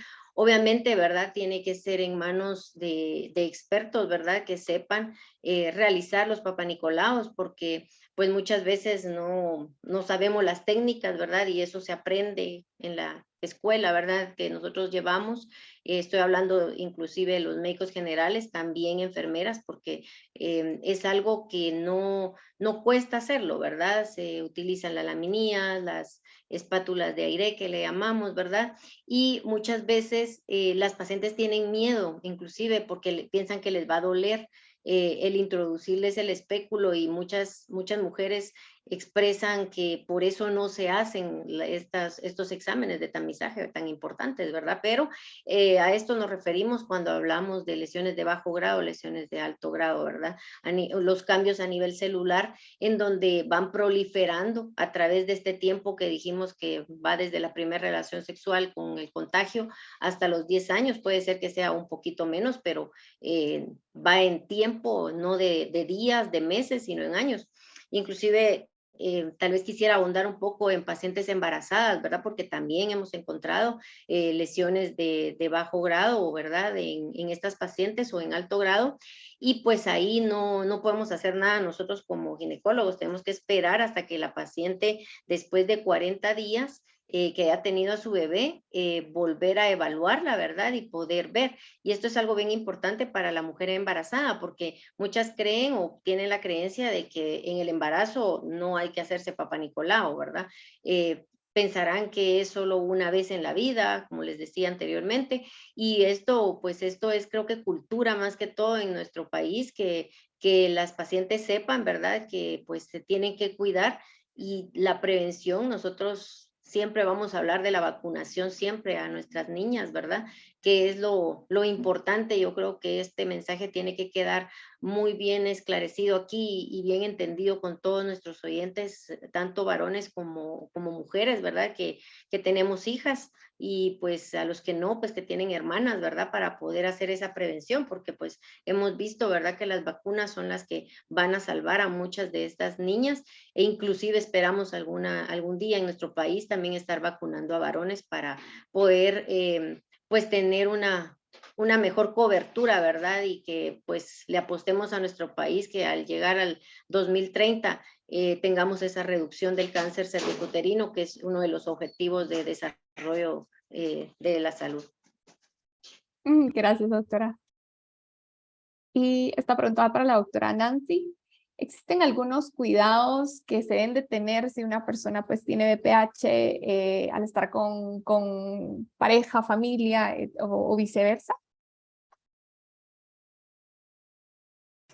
Sí, justo es una pregunta que estaban haciendo acá. Lo que yo quisiera recordar es de que el virus de papiloma humano, hay que recordar que se contagia al tener relaciones sexuales orales, vaginales o anales con una persona que tenga el virus. Generalmente es durante las relaciones sexuales vaginales o anales. Entonces, es así. Incluso cuando la persona infectada no tenga signos o síntomas. Entonces, todas las personas sexualmente activas pueden contraer el virus, pero esto, y lo insisto para que tengamos claro cómo es la forma de transmisión, o sea que, o sea, no pasa nada con abrazar, darle un beso a la persona, comer juntos, compartir el baño, compartir la mesa, que esto, ¿verdad? A veces da como duda, pues no, no es así la transmisión, no es que me fui al baño en el inodoro y me senté ahí y me contagié. O sea, el contacto es un contacto sexual o genital, ¿verdad? Que es como predominantemente sucede. Así que en este sentido, no hay como alguna consideración especial que las personas deban de tener a la hora de convivir con alguien en la casa, ¿verdad? Gracias, doctora. Ok, vamos a la quinta ronda de preguntas. Estaba dirigida para la doctora Evelyn Sicán. ¿Por qué el VPH es tan común? Aquí pues la pregunta era en Guatemala, pero la verdad es que es a nivel mundial.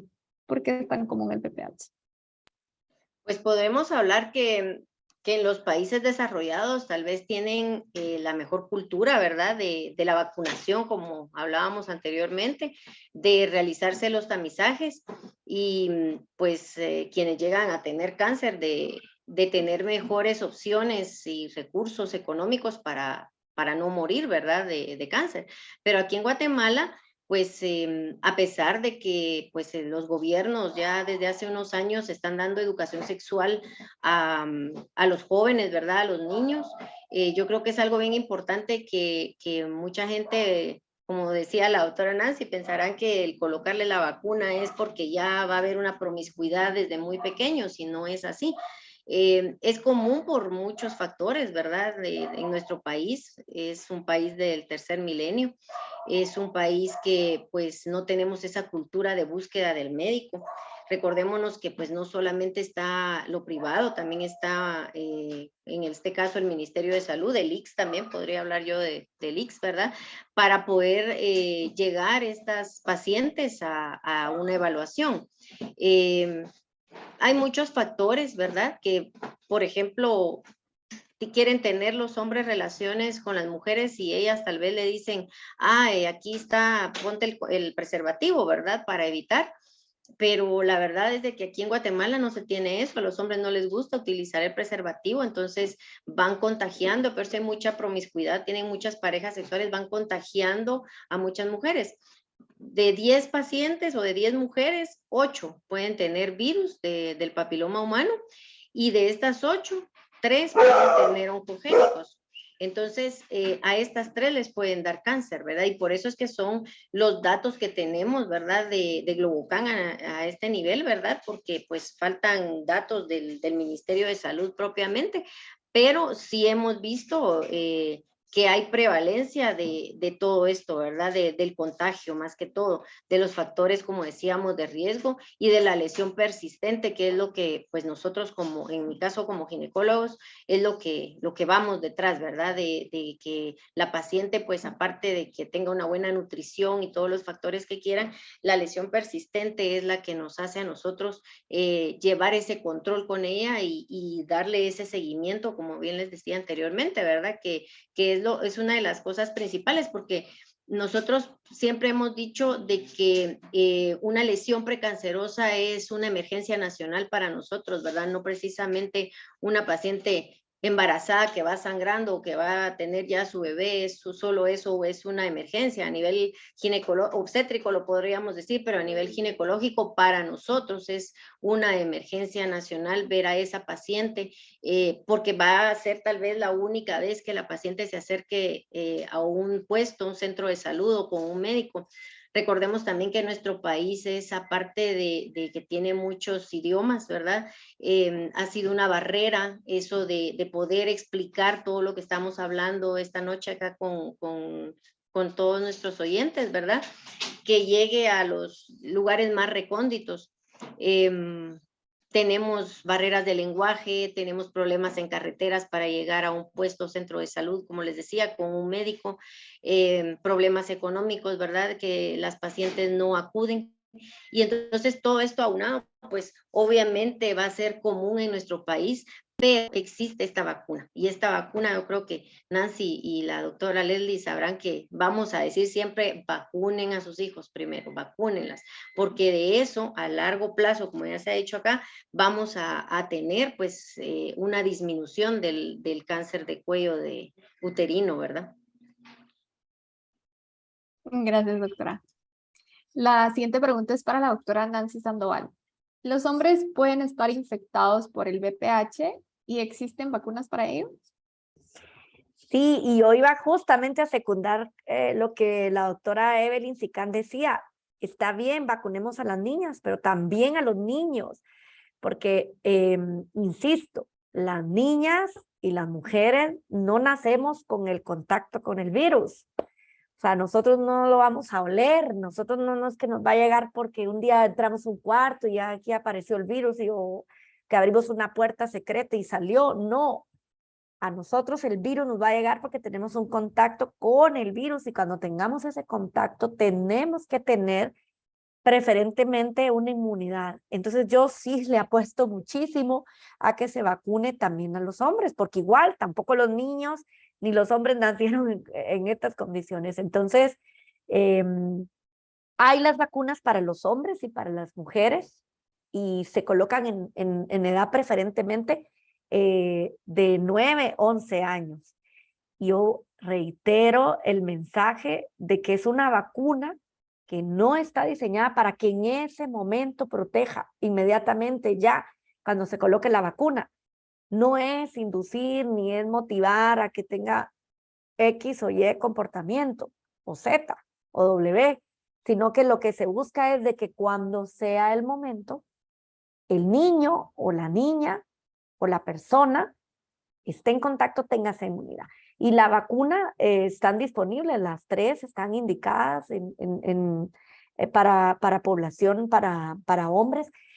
Lo que sí es de que en nuestro país aún es una asignatura pendiente, tanto que se administre a los niños, tanto que se administre a las poblaciones vulnerables, como lo son los pacientes inmunocomprometidos, como son los pacientes que viven con el virus de VIH, que ellos sí están en un calendario que deberían de recibir esas 3 dosis. Entonces, sí están allí las dosis y se sabe que funcionan, lo vimos en la presentación, así que sin lugar a dudas, la recomendación es que también los pacientes y los varones puedan tener ese beneficio que le otorga la vacuna, no solo para cáncer, sino también para las verrugas.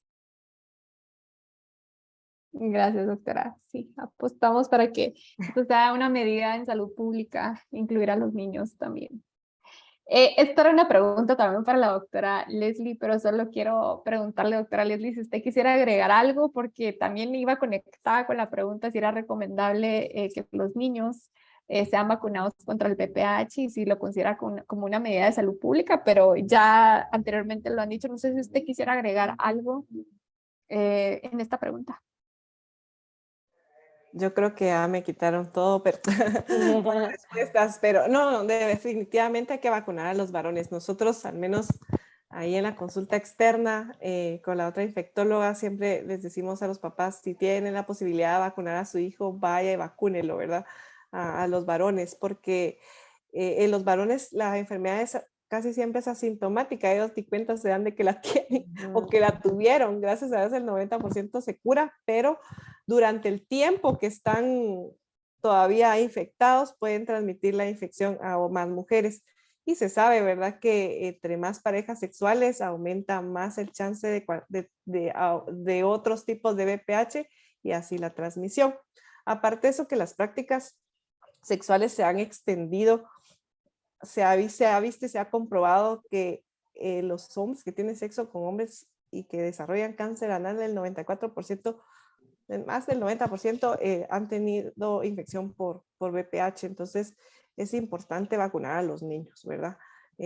No porque vayan a iniciar una vida sexual temprana, sino como una manera de prevención. Tal vez yo ya no lo vaya a ver porque ya se han salido de la edad donde yo lo siga viendo, pero por lo menos mandarlos ya inmunizados al mundo real donde se van a exponer, ¿verdad? Aparte, el hombre tiene mucha presión social aquí en Guatemala de la inicio de la relación sexual, o sea, se los llevan con las chicas a los 18 años cuando cumplen años, etcétera. Entonces eso los predispone mucho más a esta infección, ¿verdad? Muchas gracias, doctora. Y bueno, llegamos a la última ronda del foro.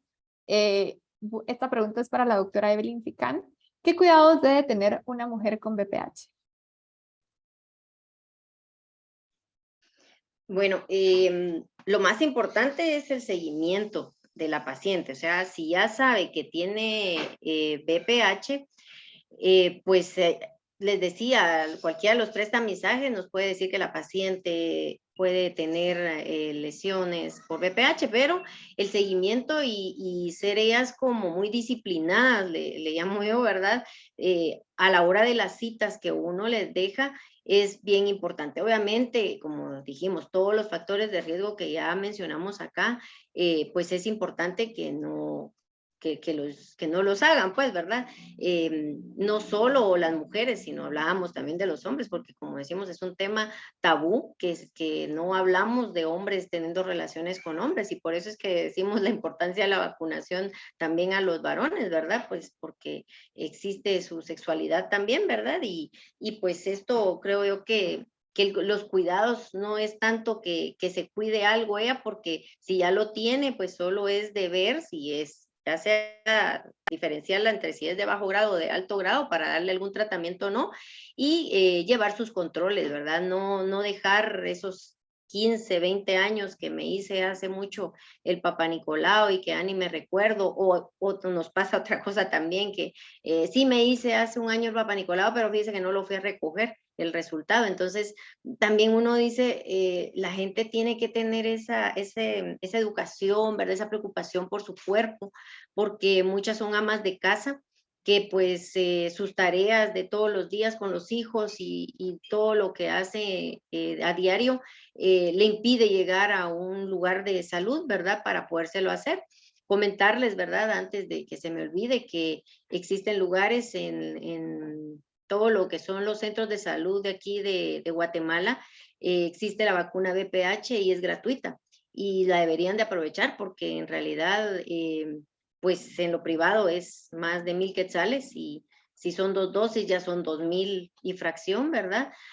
Aparte de eso, los tamizajes en los centros y puestos de salud y en las maternidades donde estamos, también hacemos los tamizajes y son totalmente gratuitos y eso es lo que tal vez la gente también necesita saber, que habemos lugares, ¿verdad? En donde habemos personas especializadas, certificadas, ¿verdad? Para poder ver, porque esto es de enseñarle a nuestro ojo también a ver qué lesión es positiva, qué lesión es negativa, porque no nos podemos equivocar, ¿verdad? Estamos tratando con un diagnóstico muy, muy importante, que si llegan a nosotras, pues ya poderlas transmitir esos conocimientos que nosotros tenemos, ¿verdad? Y ver si le podemos hacer más allá o inclusive referirlas, ¿verdad? A los hospitales nacionales para darle continuidad a sus tratamientos, porque pues hablamos de cirugías cuando a veces se pueden y cuando a veces ya no se pueden hacer cirugías, pues está la quimioterapia, la radioterapia, ¿verdad? Entonces,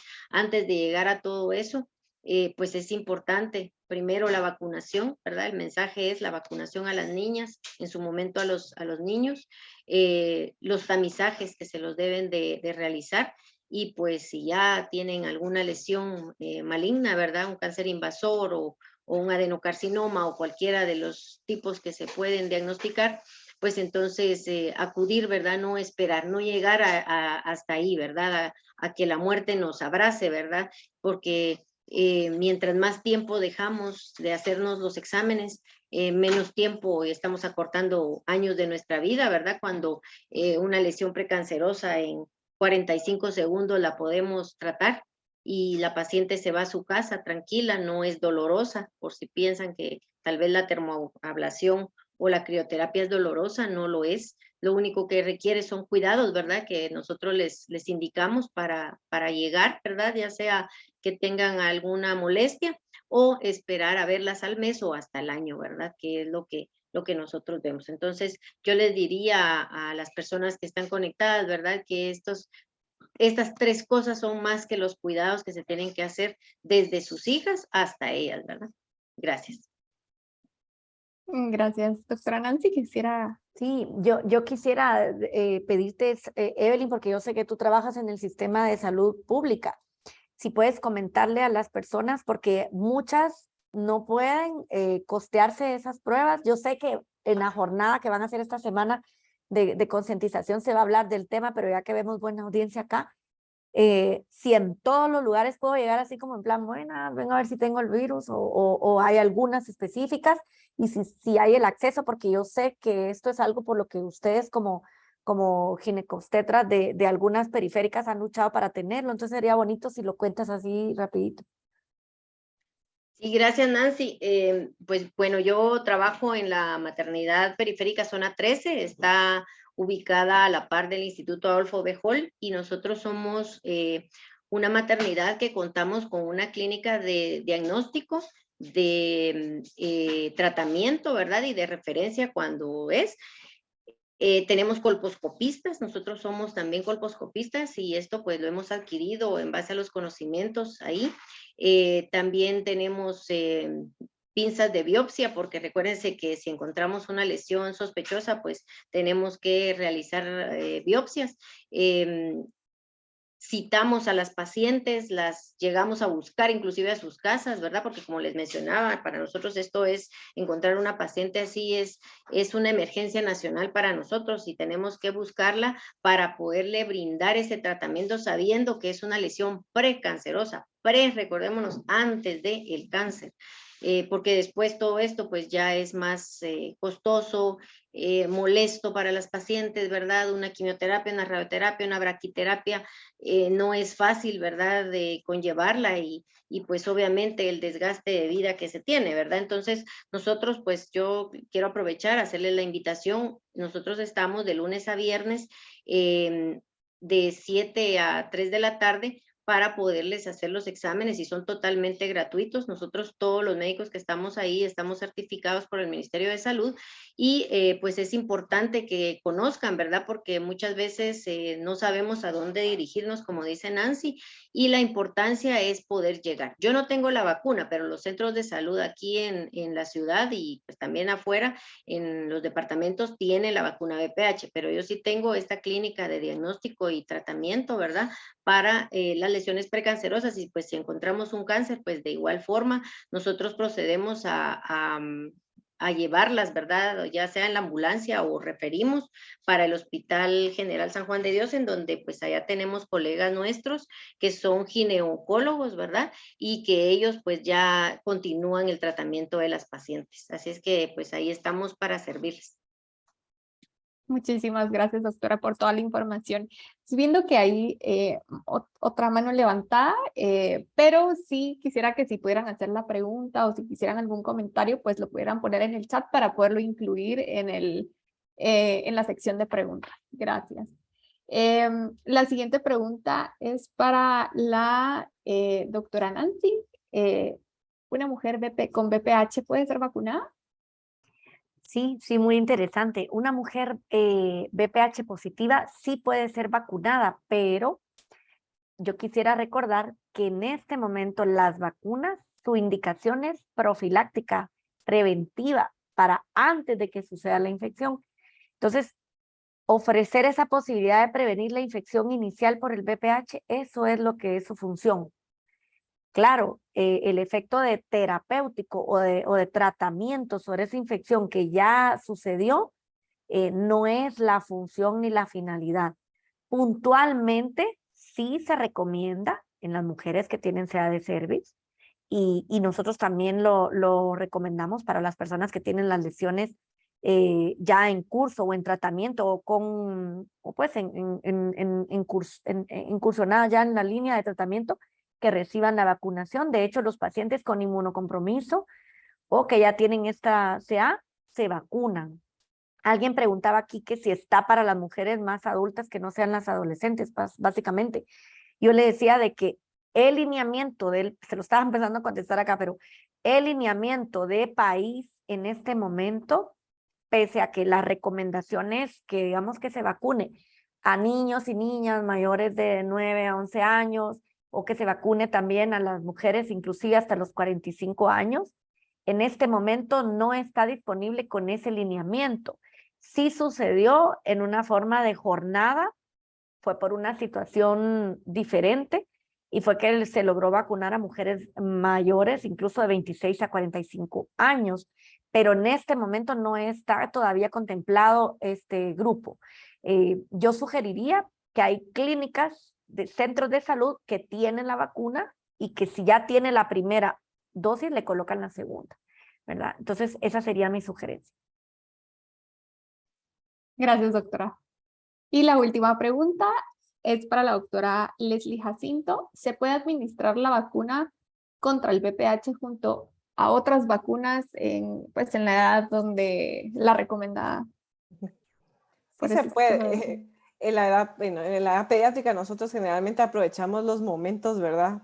En los que llegan a la clínica. El problema de los adolescentes es que después de los 5 años se nos desaparecen los pacientes. Entonces ya solo llegan a la consulta porque están enfermos o por alguna situación especial. Entonces se puede vacunar con otras vacunas vivas o atenuadas en el mismo acto vacunal. Y por ejemplo hay otra pregunta que en un momento dado me han hecho es ¿qué pasa si dejé mucho tiempo entre vacuna y vacuna? ¿Me la puedo colocar? Sí se puede, ¿verdad? No se necesita volver a reiniciar el esquema, o si no está la misma vacuna disponible, ¿verdad? Que ya no está la cuadrivalente, ahorita está la nanovalente o solo está la bivalente. Idealmente pues debería ser el mismo esquema, pero sí se puede combinar con otra vacuna, ¿verdad? Pero sí se puede vacunar con, por ejemplo, influenza y aprovechar a poner la vacuna de papilomavirus.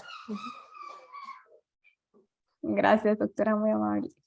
Bueno, entonces llegamos a la sección de preguntas. La verdad es que ha sido todo un éxito este foro. La verdad, sí, ha sido todo un éxito. Tenemos mucha audiencia aquí en Zoom, tenemos mucha audiencia en Facebook. Entonces, voy a tratar de elegir las preguntas que no se hablaron en el foro porque hay muchas preguntas que ya se hablaron. Entonces, pues, si se quedaron con esa duda, pues esto va a estar en el Facebook de la OLSD. Entonces, ustedes pueden ahí, pues, ver algo que si les quedó alguna duda. Entonces, voy a tratar de escoger las que no se hablaron en el foro. Así que, bueno, entonces me den un poco de paciencia. Entonces, bueno.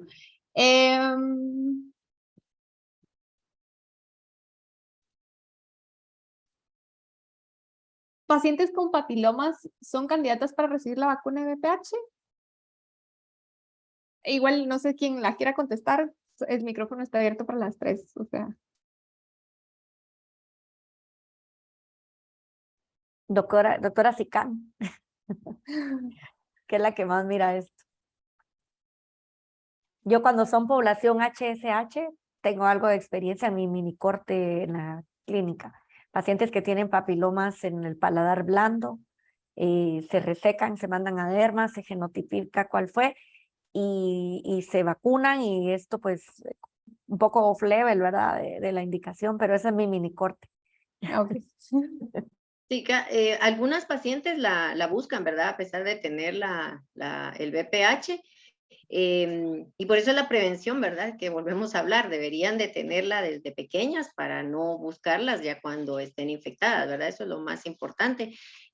Casi no, por lo menos en lo privado, no se ve que pidan tantas vacunas. En el centro de salud de zona 3, sí, la otra colega que yo tengo que es ginecóloga, pues sí nos ha dicho de que muchas pacientes que llegan ahí, ¿verdad? Piden la vacuna y pues sí se pudiera colocar. La situación es que deberían de estar también sanas ellas, ¿verdad? En el momento de podérselas colocar para que tengan alguna protección en la edad que pues está recomendada según los criterios que tenemos, ¿verdad? Y los estudios. Ok, gracias, doctora. Dice, si una paciente fue tratada exitosamente con crioterapia o cono cervical para una lesión de alto grado, ¿existe todavía riesgo de que tenga BPH en otras áreas vaginales? ¿Hasta cuándo debe recomendarse el uso de protección con métodos de barrera si es monógama? Muchas gracias. Bueno, voy a volver a contestar. Bueno, la paciente, si es que aquí hablamos de conos y si estamos hablando de conos es porque esta paciente pudo haber encontrado un cáncer invasor, ¿verdad? Y que pues haya tenido el éxito. Media vez los bordes de donde se tomó y que los patólogos nos indiquen de que esos bordes no tienen enfermedad, ¿verdad? Entonces, pues ha sido todo un éxito, ¿verdad? ¿Cuál era la otra pregunta que me hizo? Perdón, es que me estoy leyendo así rápido las preguntas en un segundo. ¿Que hasta cuándo debe recomendarse el uso de protección con métodos de barrera si es monógama? Es que lo más importante es lo que decían también mis otras colegas, ¿verdad? Que el método de protección no les va a proteger al 100%, o sea, puede haber rupturas inclusive del preservativo, las zonas que quedan perianales expuestas, ¿verdad? Para papilomas, ¿verdad? O condilomas, ¿verdad? Que también se mencionaron.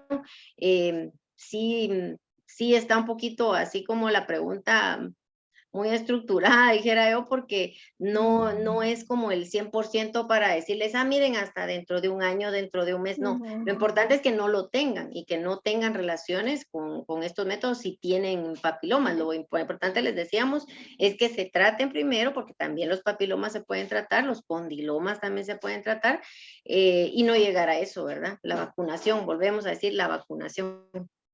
Ok, gracias, doctora. Aquí Roberto Felipe dice, tengo entendido que han habido muertes supuestamente a consecuencia de esta vacuna. Creo que este foro también nos puede servir para desmentir mitos y... No, totalmente falso. Es un foro de ciencia y esto es falso. Gracias.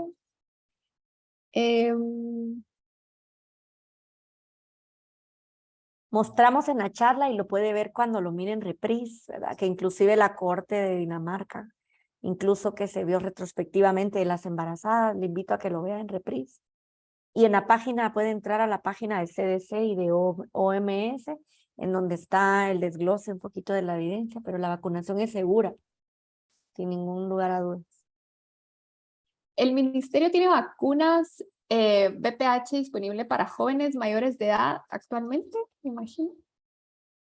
¿O solo fue esa jornada? No, solo fue esa jornada que mencionó la doctora Sandoval, ¿verdad? Aquí los lineamientos en Guatemala están para las chicas menores de 15 años, ¿verdad? Para arriba de ellas, ¿no? Y sí lo pueden buscar, pero en las clínicas privadas. En el Ministerio de Salud todavía no. Pero la recomendación última del Consejo Nacional de Prácticas de Inmunizaciones sí contempla la vacunación para los niños y para los pacientes de riesgo con inmunocompromiso adquirido incluso por VIH.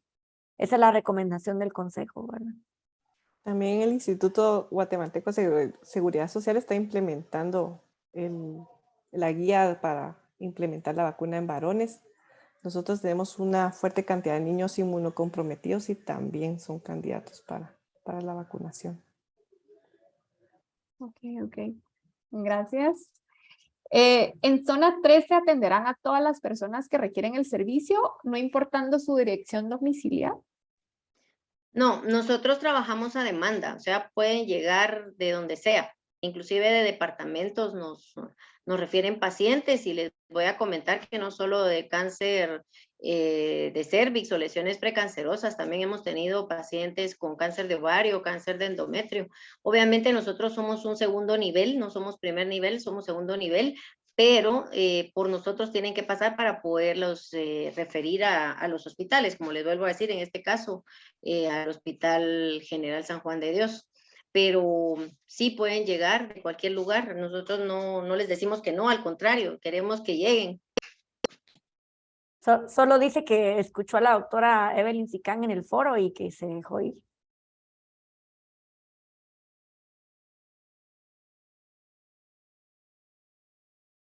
Pero sí se escuchó. Yo sí escuché. Ah, sí se escuchó, doctora. Sí. Oh. Espérenme. Bueno, aquí hay otra pregunta sobre cómo, con los varones, cómo se puede ver lo de la vacuna, pero la doctora Nancy Sandoval ya nos puso que es para varones en este momento únicamente en el sector privado.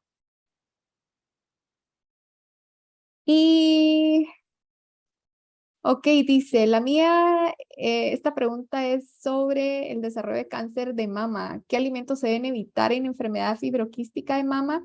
¿Y se aconseja el consumo de aspirina?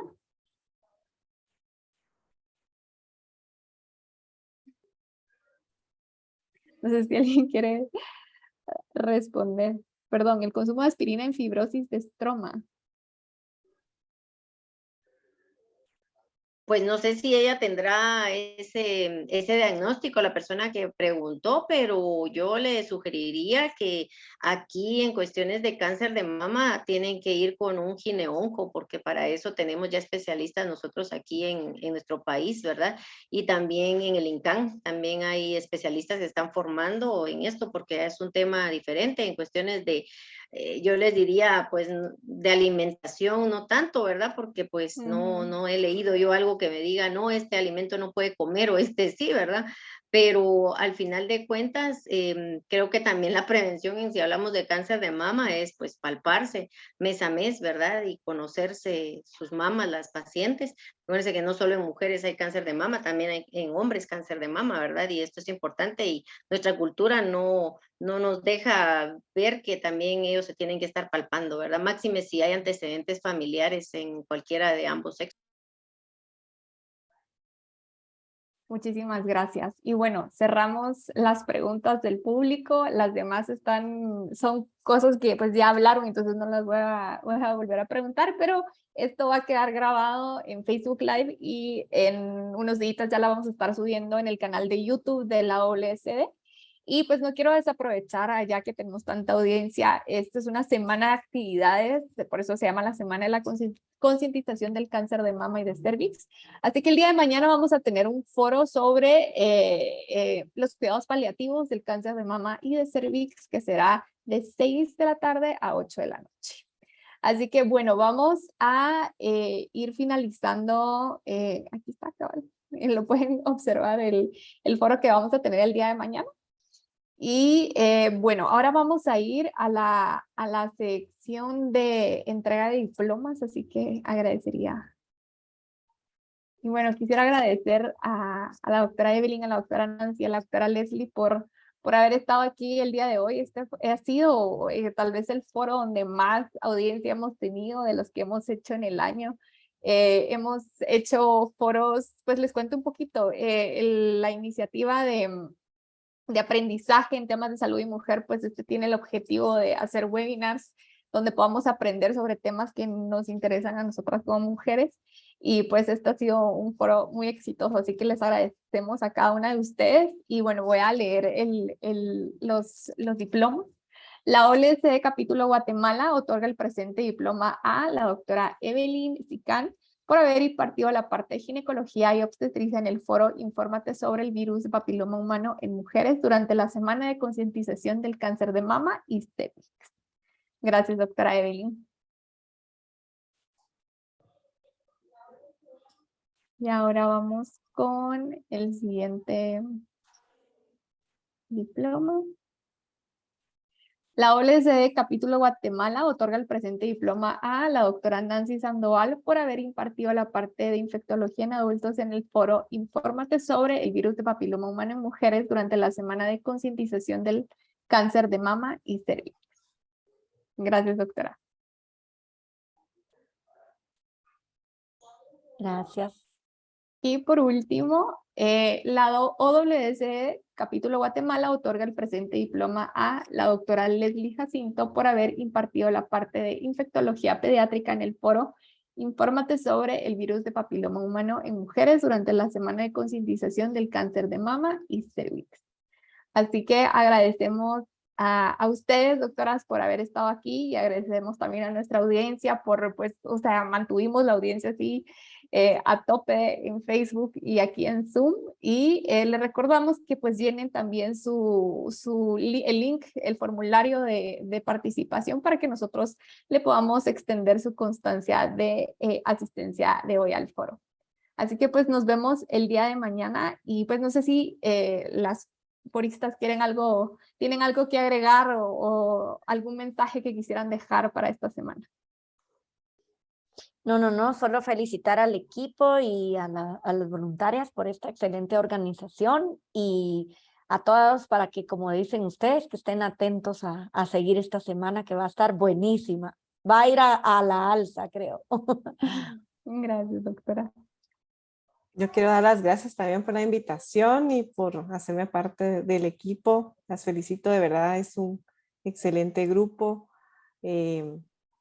Y de verdad que esta semana creo que podemos poner nuestro granito de arena para poder hacer conciencia de la importancia que es tanto la prevención del cáncer de mama como la del cervix, ¿verdad? Y si podemos ayudar a alguien a aclararles en dudas, estamos ahí para servirles. Y muchas gracias por la invitación. Gracias, doctora. Sí, yo también darles las gracias a ustedes y felicitarlas, ¿verdad? Porque pues la audiencia pues desde acá se ve muy bonita. No sé cómo estuvo en Facebook, dicen que bastante grande también.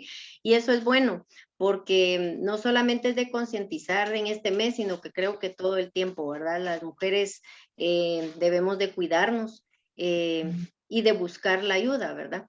Y que pues estamos para servirles. En el caso de nosotros, pues ya les coloqué ahí la dirección de la maternidad.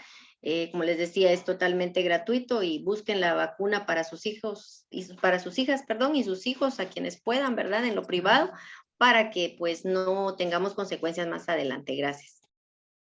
Muchísimas gracias.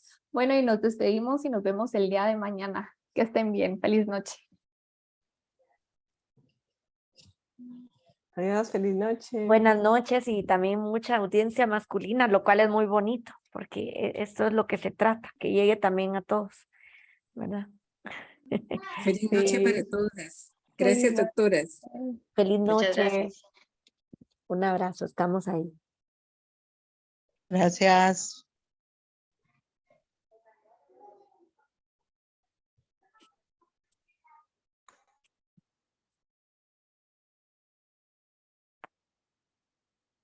Bien, felicidades al equipo. Andrea, un éxito. Qué Así que bonito. buenísimo, así que Sí. buenísimo, sí.